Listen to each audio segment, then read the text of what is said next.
All right, hon, hi. So I'm in a little bit of a rush today, so I'm just going to try and do this quickly. I've already been up here on the top of the mountain with your grandfather quite a bit, so I had a good time, had a good lunch. So here we go. So over here behind me, that's LA. You can see all the clouds down there, and got a great view. If I get a moment, I'll pan around and give you a kind of a view of it again as well. So I'm going to do these videos a little bit different to give you a little bit more information, since you said you wanted to learn alternative health and healing. So what I need to do is I need to do kind of a disclaimer for people, anyone else viewing this. So these videos are for my daughter's education, but you are welcome to view them because I wish for the possibility of a world where natural and safe is first in the medicine that my grandchildren, my children get to be presented with.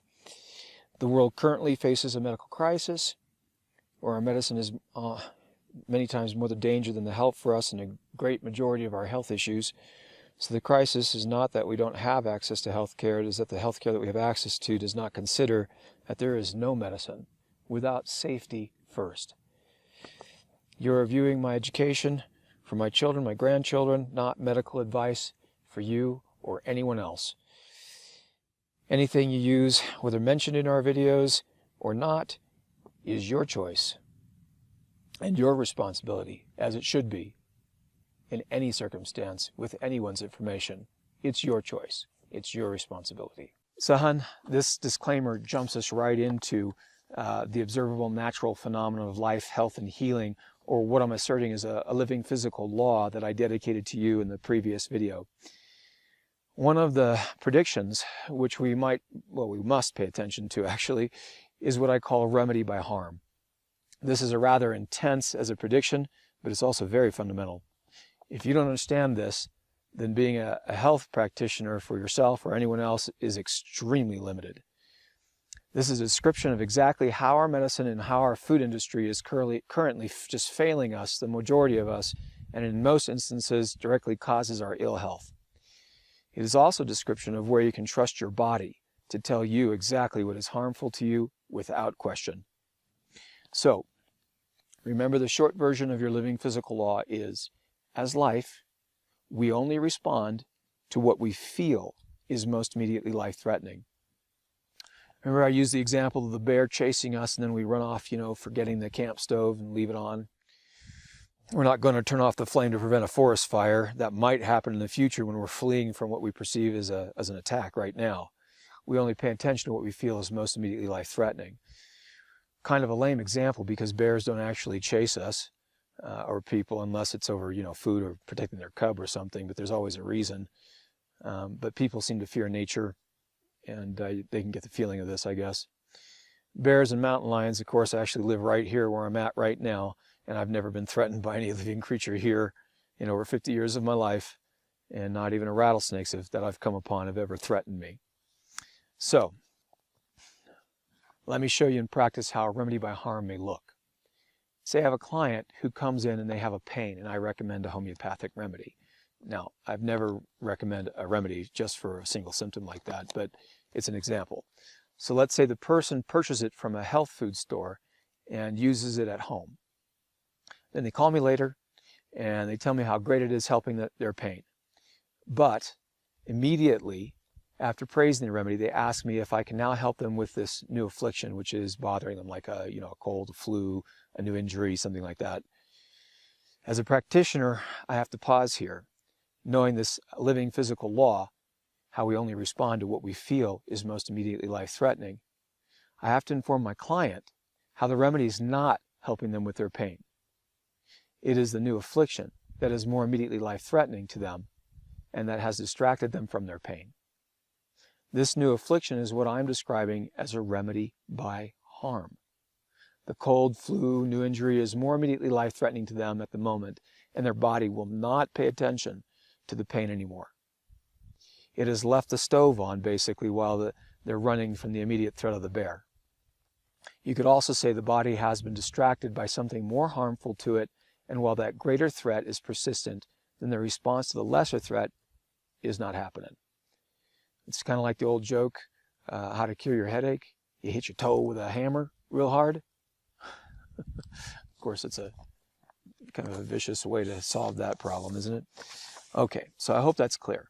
It's very fundamental and possibly sometimes the most important start to healing oneself naturally. It is also impossible, in my opinion, to fully heal a chronic condition without this knowledge. So let's take this deeper and see how this really connects. So from this point on, though, I will be describing other natural phenomena. I'm not willing to present this or these phenomena as living physical laws because I have not done the due diligence of creating a concise description that is always accurate every time. That takes years of work, which I did with the first description. But I don't want you to take these phenomena as any less important. They are just as important. And I've observed these natural phenomena for as long as those years that I used to develop the other one with a concise description, and they are exact, but deserve a more exacting description than I can give to them just right now. So here's the observable living physical phenomenon we are looking at today. So I'm going to start tapping here, right? Our body, we cannot have something constantly at it, repeatedly, or it will harm and eventually kill us. As an example, we can't even lie on ourselves in a soft bed without eventually getting a bed sore and dying from it if we stay in that same position. In the hospital, an unconscious person has to be turned in the bed, right, on a regular basis to prevent these deadly bed sores from a constant pressure. So every living part of us needs a rest, a break, a repair, to replenish, time to replenish and restore itself. So please understand that. That is a natural, observable, living phenomenon that is just as important. We can never have the same challenge hitting us in the exact same way, or it will harm us and eventually kill us. I use this poking myself as an example of constant pressure at a specific location or an organ or a tissue in our body or in my body. So if we don't stop this pressure consciously, our body has a mechanism that does it for us. So our body creates a craving. So when this is happening, right, if we don't handle it consciously, our body creates a craving. But this craving is not just for anything. This craving is something very specific, and I mean very specific. It is a craving for something that is more immediately life-threatening than this. So again, that is a craving for what I call a remedy by harm. Okay, a harmony if you want. I mean, it's really kind of silly, but a harmony. I can't think of a better term for it, so I apologize. Yeah, so we don't crave broccoli. We don't crave carrots. You know, I don't get up in the morning and when I'm exhausted and say, well, I don't get up in the morning whether I'm exhausted or not, and I don't say, hey, you know, I just need to get that salad maker on so I can get the smell, the cup of raw veggies going so I can get to work this morning. Or I don't come home at night and have a lettuce leaf to relax to in front of the TV or whatever. Not that I watch TV. In fact, in the past 50 years, I don't remember seeing a single salad bar open late at night on the weekend with live music so my buddy or my wife and I can relax and have a good time together till 1 or 2 in the morning. I don't even think raw veggies would get me to get out of the house at night to get them. But chocolate chips sure would, as you probably know. So these observations are not a mistake. They point to something very, very specific that is happening as part of us. Our bodies never lie. They only respond. And that response is always to what we feel is more immediately life-threatening. So these remedies by harm, substances, have to literally attack and be killing something inside of us to be effective or even be craved in the first place.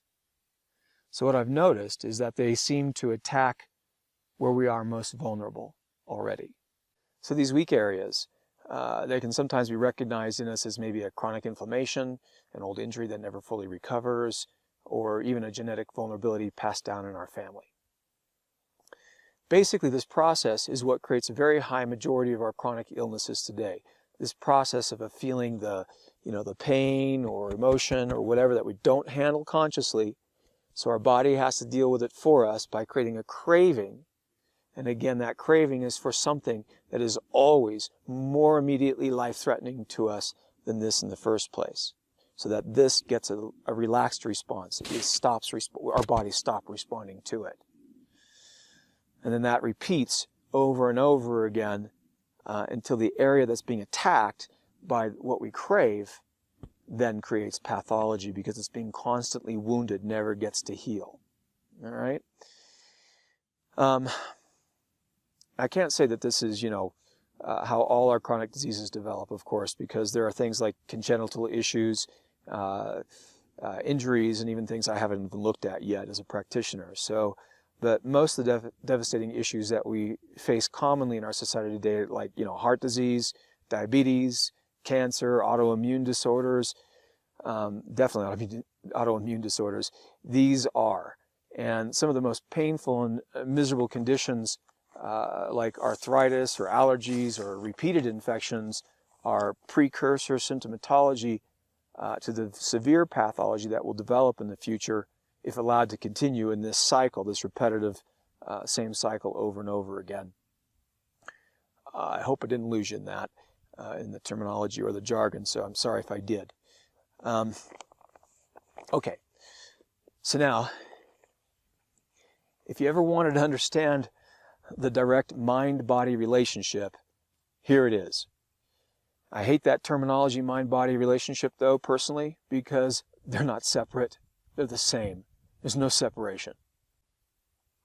So now I want you to consider this pain, or this constantly pressing item could be an emotion, like grief, or feeling of betrayal, or a feeling of self-loathing, or a lack of love in general.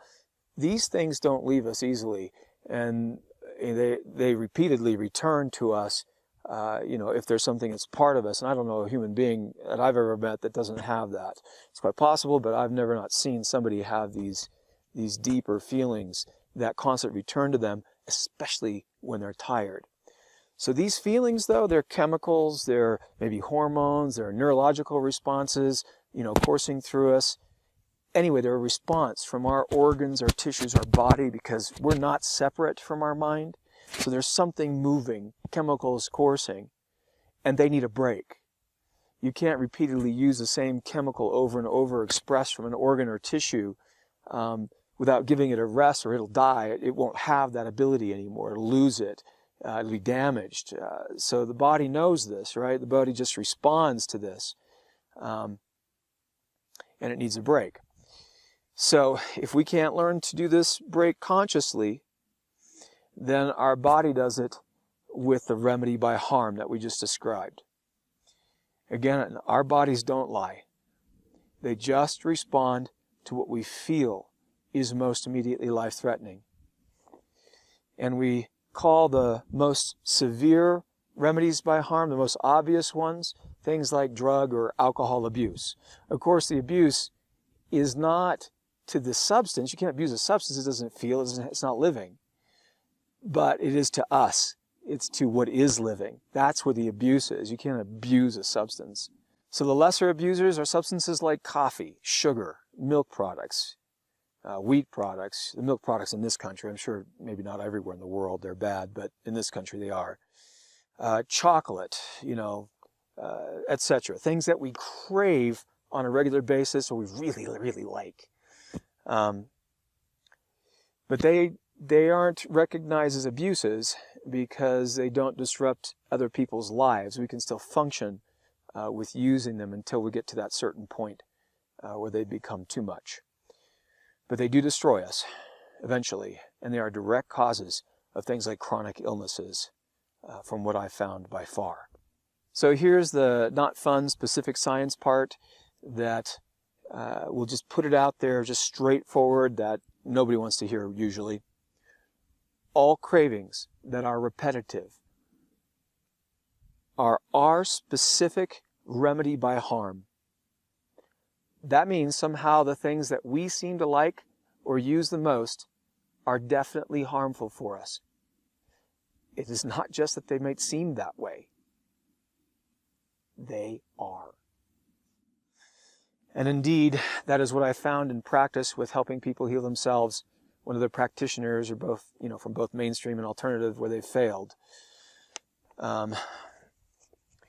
So, I fail too. So I don't want to ever have it be where it's, everything is perfect or roses because of this. It's still work. But we do have a lot of people that come to see me are people who've tried everything else. And we do seem to have very good response with that. And it's usually because the other practitioners have no clue about this. So it doesn't matter whether they're mainstream or they're alternative. This is an education that I've not seen present so far from many practitioners that I've met. And again, I haven't met them all, so I don't know.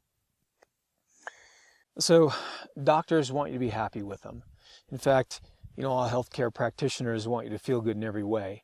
The problem is, indulging in what feels good is many times the very cause of what makes you eventually feel bad or ill. A legitimate doctor of any profession will face these with you. They will not give you items to just make you feel better and charge you a pretty penny then. They will risk you not liking what they have to say. In other words, they're not really a doctor or a health care practitioner. Instead, they're, and this is kind of harsh, and I apologize for that, but they're really a pusher. Whether it be, from a pharmaceutical drug or a natural substance, it doesn't matter. Of course, how we're at this day and age, it is much safer to find a natural pusher in a high majority of, times than a medical pusher. But I don't want you, as my daughter, to ever have to deal with going to a pusher of any medium. So I ask you to learn this. Get this understanding down as if it's your own, because it is. I dedicated it to you. So please use it. All right, so after that heaviness, let's go and actually take a look at something much more fun. Just wanted to get you an idea of how beautiful this area is here on top of the mountain. That's all of LA, right? Coming back around, these are the mountains here, Pine Mountain and all that. Wrightwood is down over there, little town.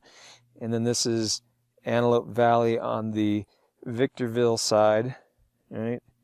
Coming back around. On this side is where you lived for the 18 years of your life or more, and they're either Antelope Valley with Palmdale and all that. And then we come back around again. Down in those clouds is LA.